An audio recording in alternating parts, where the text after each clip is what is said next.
RCB வெற்றியை கொண்டாடாத விராட் கோலியின் கவலைக்கு காரணம் தோனியா? ஐபிஎல் தொடர் அடுத்த கட்டத்தை நோக்கி நகர்ந்துள்ள நிலையில் பெங்களூரில் நேற்று நடந்த ஆர்சிபி சென்னை போட்டி ரசிகர்களுக்கு மறக்க முடியாத விருந்தாக அமைந்துள்ளது. இந்த போட்டியில் 214 ரன்கள் என்ற இலக்கை நோக்கி களமிறங்கிய சென்னை அணியை ஆர்சிபி அணி 2 ரன்கள் வித்தியாசத்தில் வீழ்த்தி த்ரில் வெற்றி பெற்றது. ஆர்சிபியின் வெற்றி ஒரு பக்கம் ரசிகர்களுக்கு மகிழ்ச்சியை தந்தாலும் விராட் கோலியை நினைத்து ரசிகர்கள் வேதனை அடைந்துள்ளனர். ஏனென்றால் நேற்றைய போட்டியில் ஆர்சிபி அணியின் வெற்றிக்கு முக்கிய காரணங்களில் ஒருவர் விராட் கோலி. 33 பந்துகளில் 5 பவுண்டரி 5 சிக்ஸருடன் 62 ரன்களை விராட் கோலி விளாசினார்.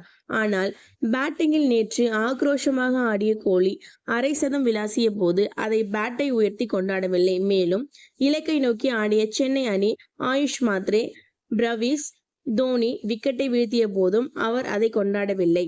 நடப்பு தொடரில் அதிக ரன்கள் அடித்த வீரருக்கான ஆரஞ்சு தொப்பியை 500 ரன்களை கடந்து கைப்பற்றினார். ஆனாலும் அந்த மகிழ்ச்சியை அவர் வெளிப்படுத்தவில்லை. இது அனைத்திற்கும் மேலாக இறுதிப் போட்டியைப் போல பரபரப்பாக நடந்த இந்த போட்டியில் த்ரில் வெற்றி பெற்ற பொழுதும் விராட் கோலி அந்த வெற்றியை பெரிதும் கொண்டாடவில்லை. மேலும் ஃபீல்டிங்கில் உலகத்தரம் வாய்ந்த விராட் கோலி நேற்றைய போட்டியில் முக்கியமான கட்டத்தில் ஜடேஜா கைக்கு தந்த கேட்சை கோட்டை விட்டார். விராட் கோலி என்றாலே ஆக்ரோஷமும் வெற்றியை அவர் கொண்டாடும் விதமுமே ரசிகர்களுக்கு முதலில் நினைவுக்கு வரும். ஐபிஎல் வரலாற்றில் முதன் முறையாக சென்னை அணியை சேப்பாக்கம் மற்றும் பெங்களூர் என 2 இடங்களிலும் ஆர்சிபி வீழ்த்தி வெற்றி பெற்றுள்ளது. இந்த வரலாற்று சிறப்புமிக்க வெற்றியை விராட் கோலி துளியளவு கூட கொண்டாடவில்லை. இதன் பின்னணி கிரிக்கெட் உலகின் ஜாம்பவான்களாக திகழ்பவர்கள் விராட் கோலி, தோனி. ஐபிஎல் தொடரை கோடிக்கணக்கான ரசிகர்கள் விரும்பி பார்ப்பதற்கு இவர்கள் இருவரும் பிரதான காரணம் ஆகும்.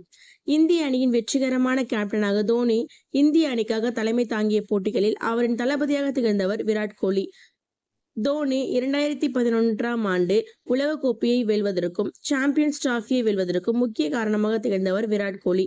உடன்பிறவா அண்ணன் தம்பிகளாகவே உலா வந்த இவர்கள் இருவரும் இணைந்து விளையாடும் கடைசி போட்டி நேற்று நடந்த போட்டி என்றே பலரும் கணித்துள்ளனர். தோனிக்கு மரியாதை அளிக்கும் விதமாகவும் அவர் இனிமேல் விளையாட போவதில்லை என்ற சோகம் காரணமாகவும் விராட் கோலி கவலையுடன் காணப்பட்டதாக கூறப்படுகிறது. நடிகை அவ்னீத் கபூர் இன்ஸ்டாகிராம் பக்கத்தை விராட் கோலி அதிகளவு லைக் செய்திருப்பதாக வெளியான தகவல்களுக்கு அவர் விளக்கம் அளித்திருந்த நிலையில் இந்த விவகாரத்தால் அவர் மன உளைச்சல் ஆளாகி இருக்கலாம் என்று தகவல்கள் வெளியாகி உள்ளது.